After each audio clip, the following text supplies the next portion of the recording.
So coming onto stage that way gave me a chance to model my Senegalese traditional dress. Actually, most women wear these on a daily basis, and they're really comfortable, except that I told my young guide, who actually translated into Wolof for me at the tailor's shop, I said, I don't want it off the shoulder, and she did it off the shoulder anyhow, but I think I'm together here. Pardon me? It's cotton. Cotton, it's, you know, nice stuff. In 2011, I had the honor of being awarded an international faculty development grant and was able to participate in a summer seminar that was led by CIEE entitled Contemporary Senegal Through Literature and the Arts. Why Senegal? Well, to be absolutely honest, it was one of only 2 seminars being offered that summer that dealt with the arts. And also, I have an interest in West African music. During the summers in Alaska, believe it or not, I take African drumming, usually with a Ghanaian, and I also do African dance. And so I already had an interest in the area, and also because I teach world music and I'm talking about cultures that I have never experienced. I always find that when I've been in the country, when I've experienced the culture, that it really helps me with my students. Just to learn more about the arts in Africa. But this trip was so much more, and actually some of what I'm going to talk about is kind of outside of my field. So when questions come up, I hope I can answer. Senegal, for the longest time, in case people don't know where it is, we've got a map of Africa over there. Senegal is on the far western side on the Atlantic Ocean. And I spent most of my time around Dakar.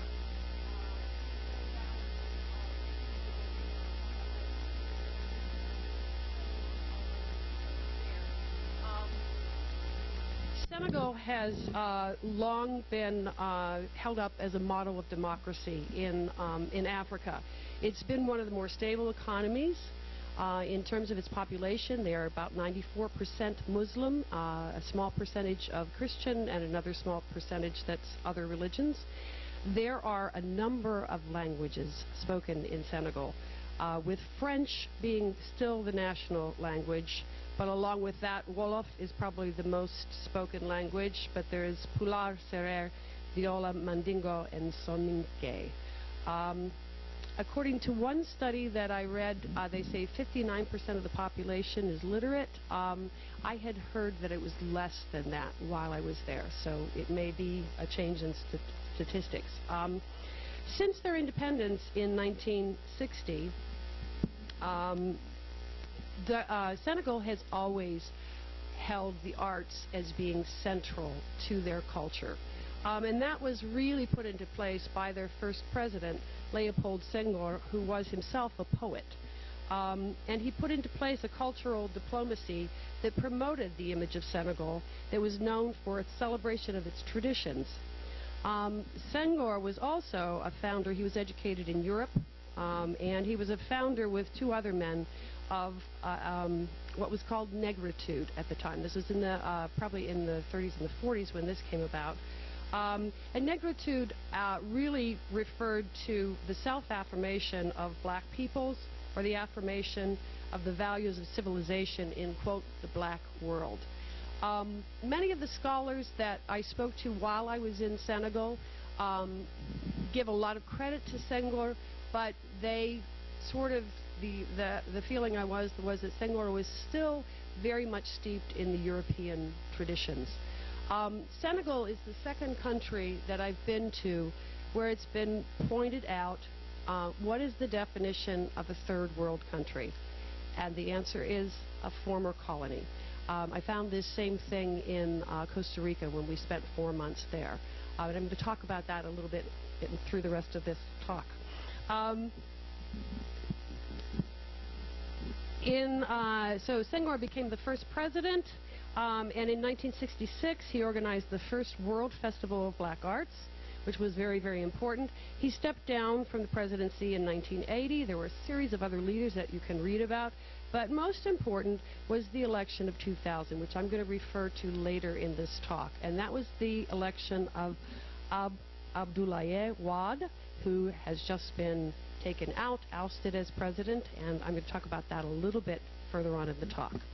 The most fascinating part of my trip was meeting and speaking with scholars and artists who are sort of walking in Senghor's footsteps and also now employing the arts as a means of social change and of redefining the African identity.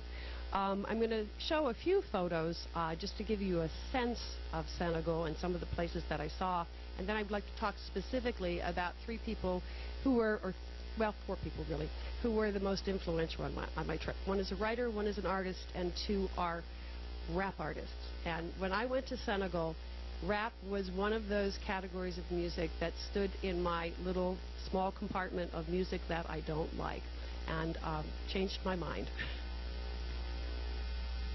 So I did do some music while I was there, and actually went to a place called Sobobade, which is an artist community, and was able to work in this beautiful room with two fantastic master drummers on learning some new rhythms, putting those together, and also dancing in 90 degrees out under a tarp with some great dancers, and was able to keep pace with the other two women who were in their 30s.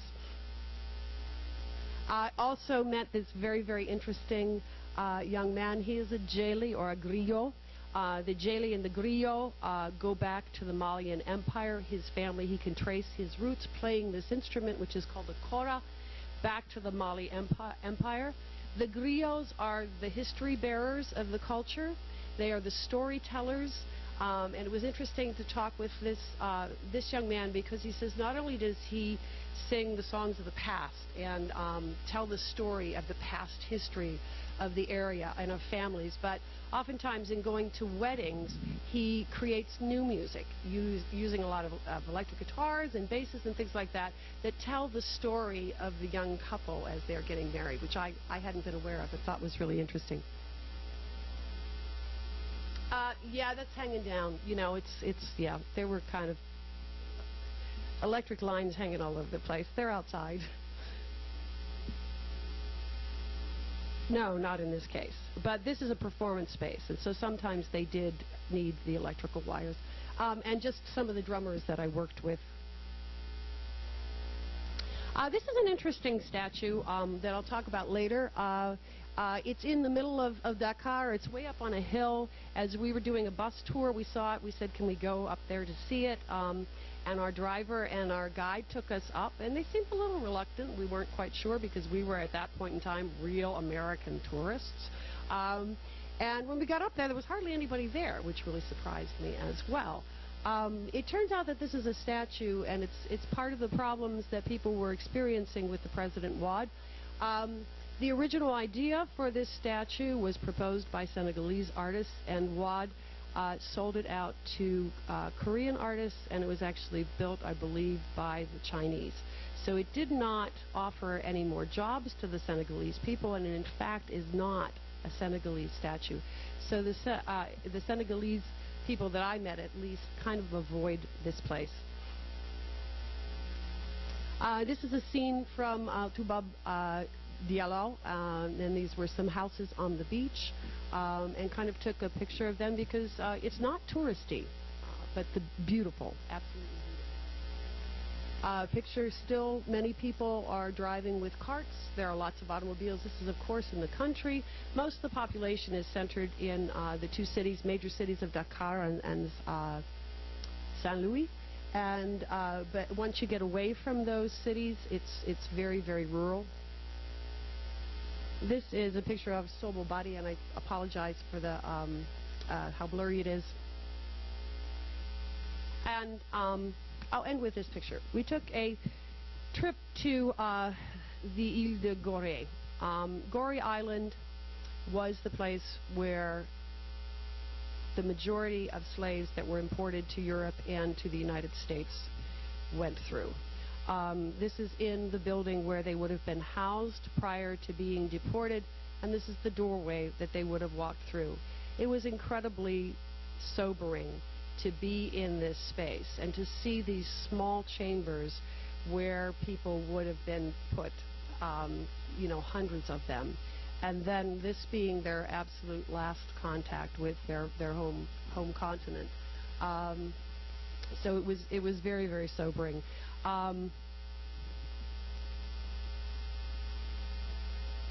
Okay, so the first person that I want to talk about, because I'm trying to get through a lot of material here, is Ayi Kwe Arma. He was actually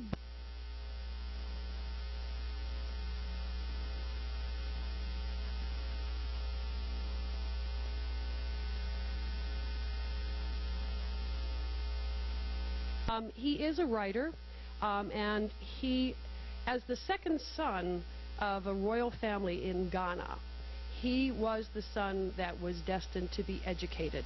His brother would have taken over all of the traditional roles in the family. In fact, he said he remembered the parade with his brother being in kind of a carrying thing on people's shoulders. While he was in the United States being educated, he really came to a very, very firm decision that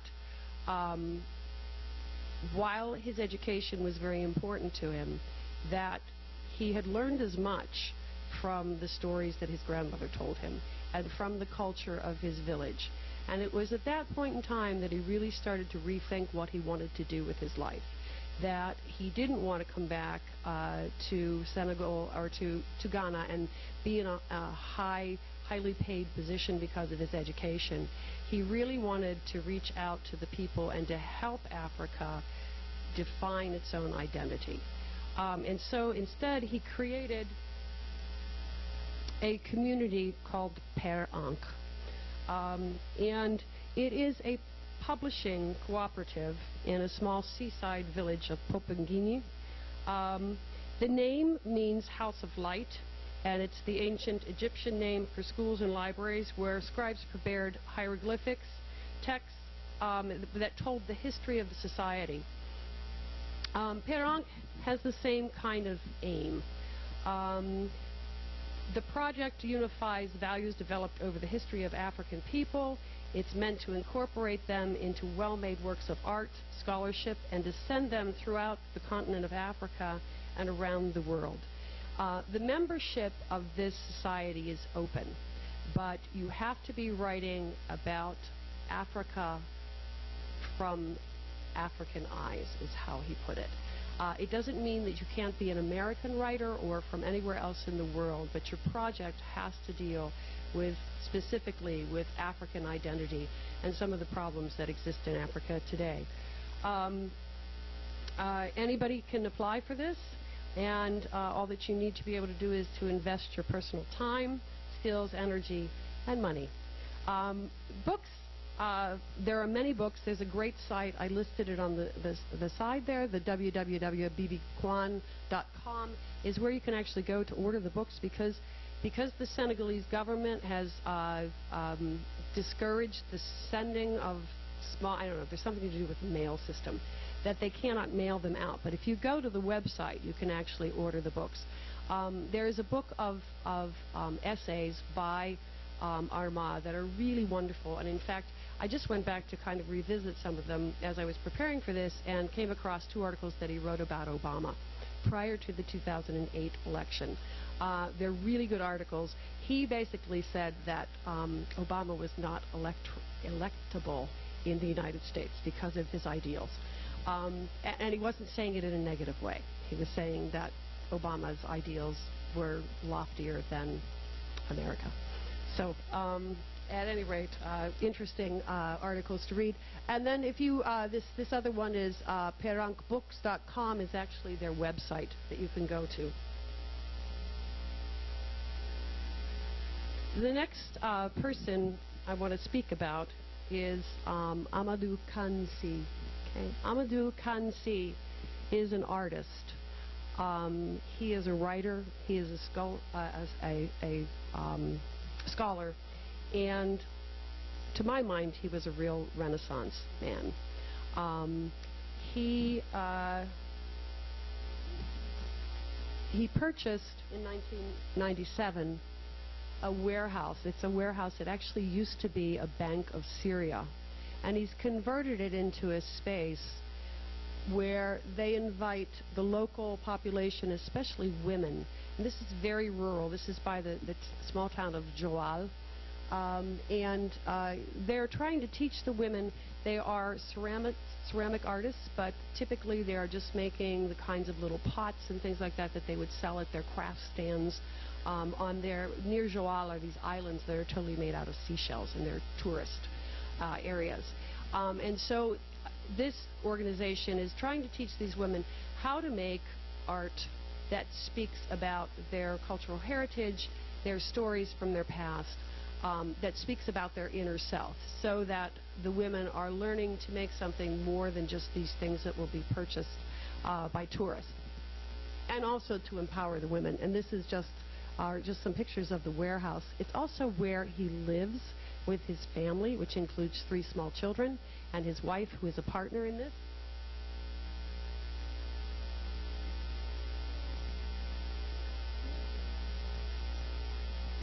Their living space was behind those curtains over there. He's also very interested in ecology. And in Senegal, as in many poorer countries, there's a lot of garbage that you see lying, especially as you get out into the country, you know, plastic bags that have been discarded and things like that. And so you can see here that one of the people there has actually created a sculpture using discarded plastic bottles and things like that. He's trying to raise awareness within the town of Joal about garbage and about litter and how to recycle this material. At one point, he was actually building a home on the property here, and he was using all local labor, all local materials. And because of the sand that is in the soil there and the shells, the house just it wouldn't stand up. He had a second floor, and the second floor caved in. Luckily, nobody was in the house, but he's still trying to figure this out. And I was actually talking with him about some ideas that Steve and I had discovered in Costa Rica, and also my brother-in-law is an environmental architect, and was kind of putting him in touch with him. So he's more than just an artist, and he's no slouch of an artist. He is one of the most rising artists in Senegal right now, and speaking out about problems within the society.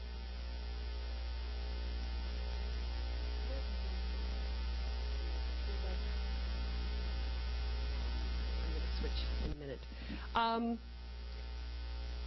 Some of the goals of this whole, if I went back, which I'm not going to do because I'm technologically challenged, part of the goals of this place was just called Porte de Passage, or doors and passages, is to, some of the goals that are listed are to promote holistic consciousness towards the development of arts and sciences in Senegal, to encourage intercultural exchange between societies on the African continent, to honor Africa's traditions while resisting the tendency to become imprisoned by them, which I thought was an interesting one.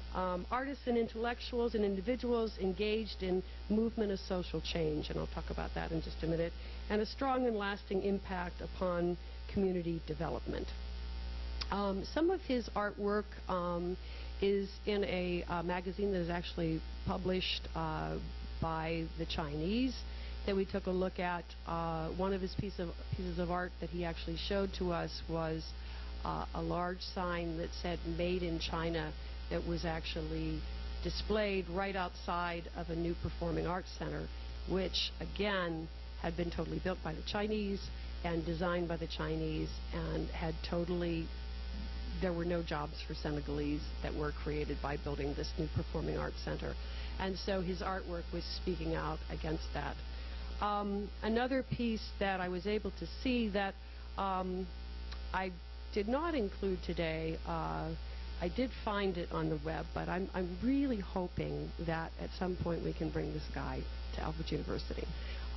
He is usually in the United States during the summer because he and his wife are involved in a community art project down in Austin, Texas, and then typically go to New York City at the end of that time to raise funds. And I just think he's well-spoken, he's got some great ideas, and there might be some opportunities for our students to do some internships over here.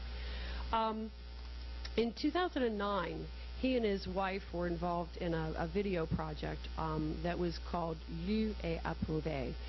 Lu et Approuvé usually means read and signed. Okay, so it's typically what you do when you read a document. I'm losing my notes now. Africa, this is in his writing, Africa is to a certain extent defined from the outside. Each time a country receives support, economic or developmental aid, support is always accompanied by a contract. The agreement binds the country, compelling it to act according to the ideologies of the donor country. And so what he had his wife do is, it's just a photograph of his wife's beautiful mouth actually reading one of these documents. And it's so powerful. If you do want to see it kind of secondhand, there is a Vimeo video on YouTube of Kansi giving a speech in South America. And it's partially in Spanish, but most of it's in English. So if you're more interested in that, you can kind of see it secondhand on that.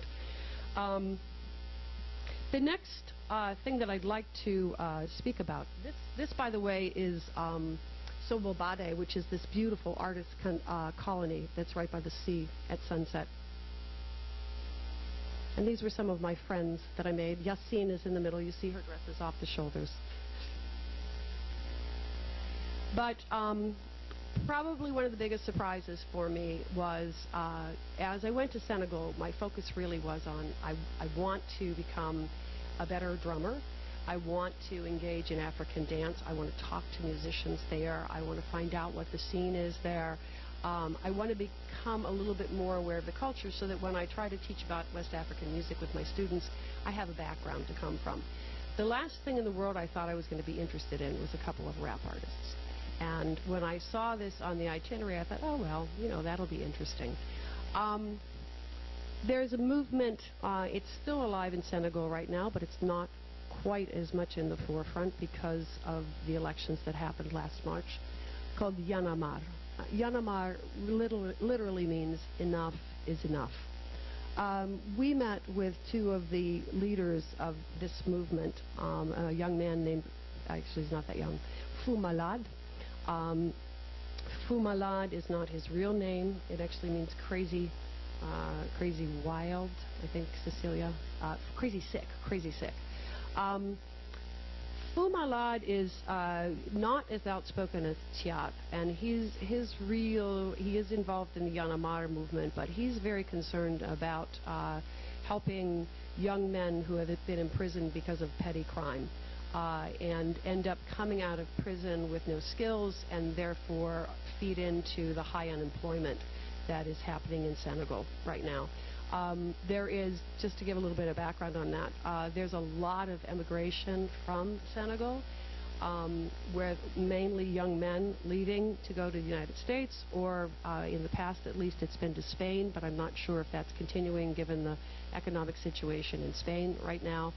But these men often leave in these little boats that are called pirogues, and they're literally like dugout canoes. So their chances of survival are pretty slim. And those that do make it are living and working in another country and sending money home. And it was really interesting driving around Senegal to see an awful lot of places that looked like they were partially constructed homes. You'd see, you know, you'd see the foundation or you'd see the outside walls. Sometimes you'd see a second floor, but they were never completed. And when I asked Serene, our guide, he said, well, it's probably the money is coming from outside of Senegal, and they can only build as far as they have money for. So this is a big problem that Fou Malade is addressing, as well as problems I'm going to talk about with election. Thiat means junior. He has another name as well, and he is associated with one of the head groups in this Yarama movement called Kurgi.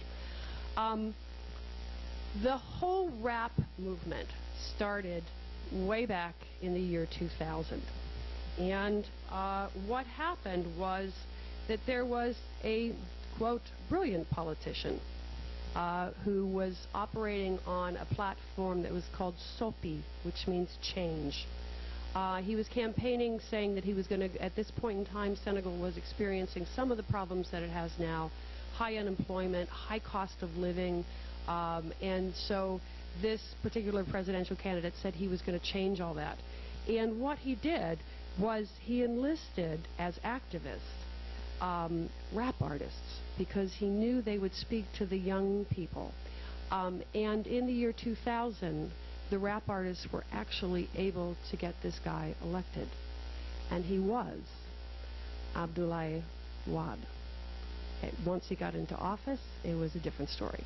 He got in, he was bought out by wealthy corporations and by other countries, and so we had the same situation. But I wanted to show you a short video clip that shows the early parts of this movement. This is taken from a movie that's called Democracy in Dakar. It's actually a longer film. I have it if anybody wants to see it. As Jeff, I see sitting back there, can attest. Sometimes it works and sometimes it doesn't, because I think it's kind of a garage kind of operation. But really, really interesting film. Give me a minute to be technologically challenged.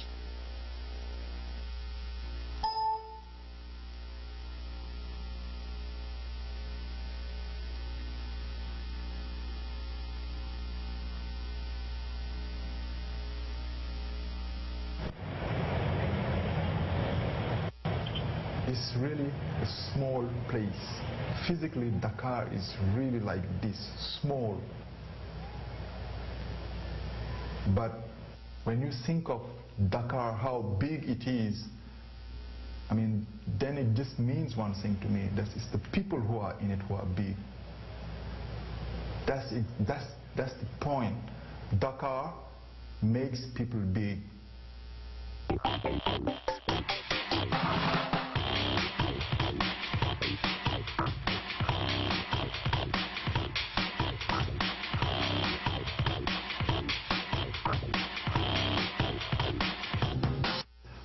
The track is called Paral. Paral means get ready, because the idea of the text is that things are worse now, they're gonna get worse. Suma waxul xam nga, it's all going crazy. Even if I'm not telling you, you know it. It's going crazy. Bopp la ñuy doxee tàmbalee ko sunu praise. We are working with the head. We are working on the head. And our president is the first one doing it. Jaay doole maatay jalgati carte yi. He's always using his power to oppress us. And now we getting ready for the election. And there are some other rappers, you know what I'm saying, we're trying to sense out the people that, you know what I'm saying, just beware of those you're going to elect. Because you have to reflect before you elect. From the 15 candidates, if you take off the independent candidates, there is only one politician, Tall Sylla, who has never been president, prime minister, minister. But all of them, all the rest, like all the 9 other candidates, they've either been president, or they've been a minister, or they've been prime minister, mean they've been already ruling this country. Boy said 2000, bon dafa amoon ay élections yu amoon fii Sénégal mën naa ne rap music Sénégal moo tax lu bëri soppi bon ñu fal benn président bu tudd Abdoulaye Wade donc bañ ko falee moom ça fait 7 ans tey bon ba muy doog a commencé def nekk président mu ngi doon commencé jéem a defar dëkk bi mais ñun ñëpp population bi yëpp dafa dem ba seetlu ne di dem na ba fenn moom deful dara dafa wax day wax rek mais du def dara. The current president is trying to show that they did something. The opposition say they did not do anything.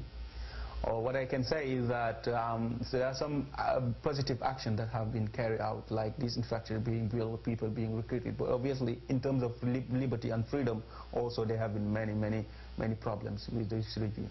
journalists taken to the police, politicians being taken to court. man duma ne kenn mu votel ku la ne kenn non mais ku ci nekk na nga votel ki la neex waaye ki nga votel bu toogee ne nga xam ne yow yaa ko fal yaa jël sa décision bopp mais ngalla bu toogee moom it mu def li ko askan wi sas waaye bu mu nekkal boppam rek ak famille wam ak parti wam. suy neex ñoom kase su naqaree ñun ñu dékku ku àndul ak ñoom dee say buntu du ubbeeku. When things are going well, they're the only one profiting of it. When it's really going bad, then it's us standing it. It's us going through it. And if you are not with them, then you can be sure that no door will be open for you.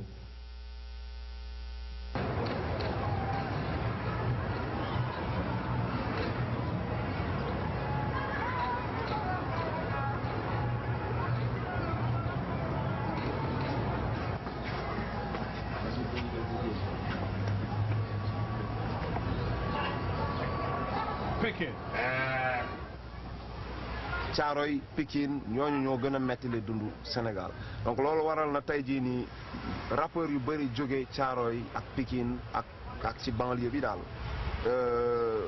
te booy seet hip hop fépp ci àdduna bi fu mu jógee mooy fi gën a metti benn MC Caaroy bu taxawoon di wax mën na fi wax ba suba te du taxaw parce que lu muy wax dafa bëri lu mu war a kaas dafa bëri waaw bu mu war a kaas ne tey jii nii toog naa benn 4 jours boo xam ne aw ma électricité aw ma ndox waaw damay liggéey suba ba ngoon du ma am xaalis bu ma jëndee lu ma lekk fii ci kër yu bëri am na ñu bëri ñoo xam ne bu ñu yeewoo suba bi bu ñu ndekkee du ñu añ du ñu reer benn yoon la ñuy lekk ci déey bi.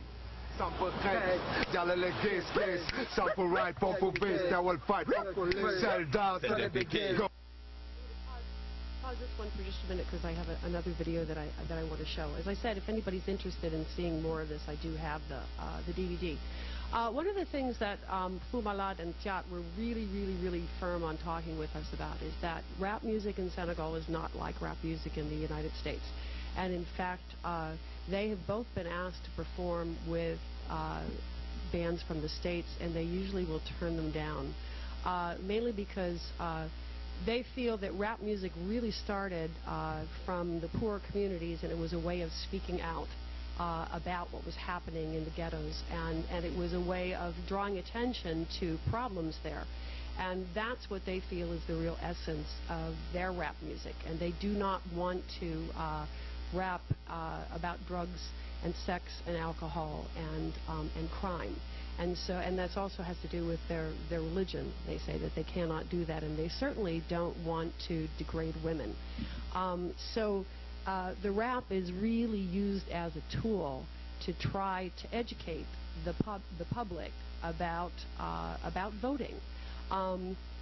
In 2000, like I said, Wad had these guys representing him, and he was elected because of that. In 2007, they had already found out that he was not following through with what he had promised, and they wanted him out of office. It did not work in 2007. He was reelected. Nobody's really sure of the reason, possibly that the people just didn't know. There were people that said, give him another chance. Wad has a lot of money, so they may have been bought out. There's a lot of difficulty with actual voting in Senegal, especially in the rural areas, but he was reelected. What happened between 2007 and 2011 when I was there was this whole movement starting up again. I mean, it's been going on continually, but taking on a new fervor, because Yandamar means enough is enough. New problems within the city of poor people locating in very low-lying areas that would be flooded every spring, and more poverty, more and more the electricity going out. While I was in Dakar, there was not a day, a night when we didn't lose power for at least a couple of hours. So this new movement was really trying to get this started up again. And actually, Thiat and Fou Malade talked about going out into communities and literally just teaching people how to vote, how to get the card, how to make the marks, really trying to educate. What happened is that Wad started arresting them, putting them in jail, beating them. There were a couple of deaths. And that's why shortly after I left, in June of 2011, there were actually riots in Dakar, which was unheard of.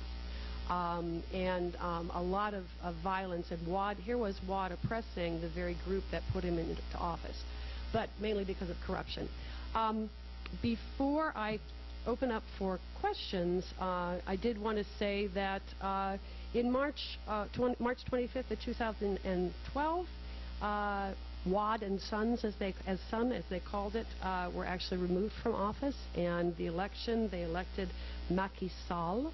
And Macky Sall was actually one of Wade's cabinet members, but there was a falling out because another thing that Wade did last summer in 2011 was he tried to make it so that he could be elected for a third term, and also wanted to suddenly have a vice president. And the whole reason why he wanted a vice president was so that his son could kind of succeed him. I wanted to show you a little bit of Kurgi before you go. Some of the trademarks of this particular group, it's kind of the most outspoken, is that they wear African. They make sure that their hair is in an African style. They wear beards, and they wear a watch on their arm to signify that time is of the essence. So this is just a short, this was the only one that I could find that had an English translation. So.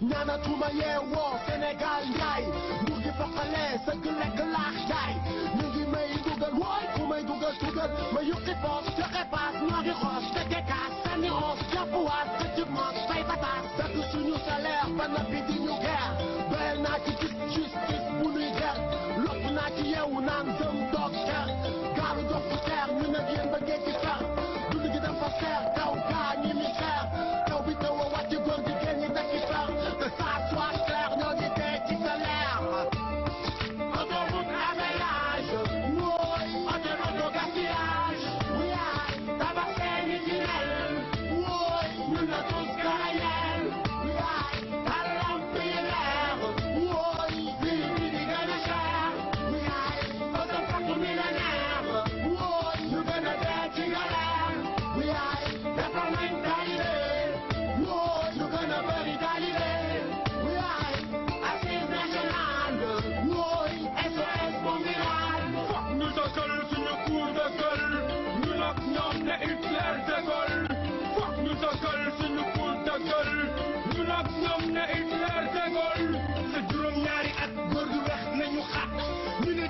nga dellu sàcc suñuy kat daaneel nga ICS këpp keesu aseg naa la sar léegi mu tëj essence gaz yokku naa conjoncture bi dur góor gi amoo solution boo naa di illusion sa beneen plan à la con xeex yi bu bon yi yàgg bu fe solution mbuur kenn du ko ñett sinon peuple bele ñàdd xiif bëgg a lekk amuñu ceeb amuñu fekk bul wàññi suñuy gaal yaa ngi digal Sénégal lekk di kese naxuli bay joxoo ñu lekk joxoo ñu xëy dëkk bi tilim fajoo ñu kay ngir yàlla bul ñu rey autoroute à péage wooy auto gaspillage wuyaay tabax seeni tunnel wooy ñun na tous carayel wuyaay talam yi leer wooy bii bi di gën a cher wuyaay auto partout millénaire wooy ñu gën a dee ci galère wuyaay defar nañ talibé wooy ñu gën a bëri talibé wuyaay assise nationale wooy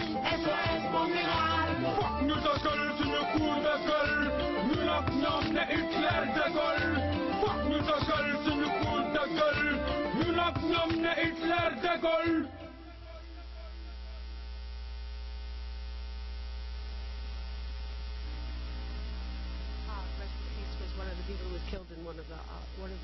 I think to kind of wrap it up, since I'm out of time, I do have some photos that I'll just put up if you want to watch them while people are asking questions, is that I kept hearing over and over again Africa for Africa, and Africans coming to terms with their own identity, with the realization that they have a culture. They are not primitive as they were maybe thought of in the past, and trying to shake the chains of colonialism that still exist.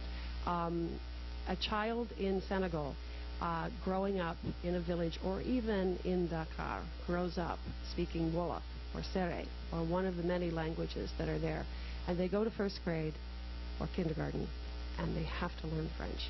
And suddenly even their name is not the same, because they're usually called by nicknames within the villages, and they come to school, and that sends a message, is what Arma was saying. That sends a message that your own culture is not good enough. You need to be able to accept and embrace the cultures of other places. And what I saw in Senegal was people using the arts to try to get this message out and to try to evoke some change. And I know that Jeff talked to me about seeing similar things in Botswana. Certainly we've seen that in North Africa. So I will take some questions, and I'll throw up my other pictures.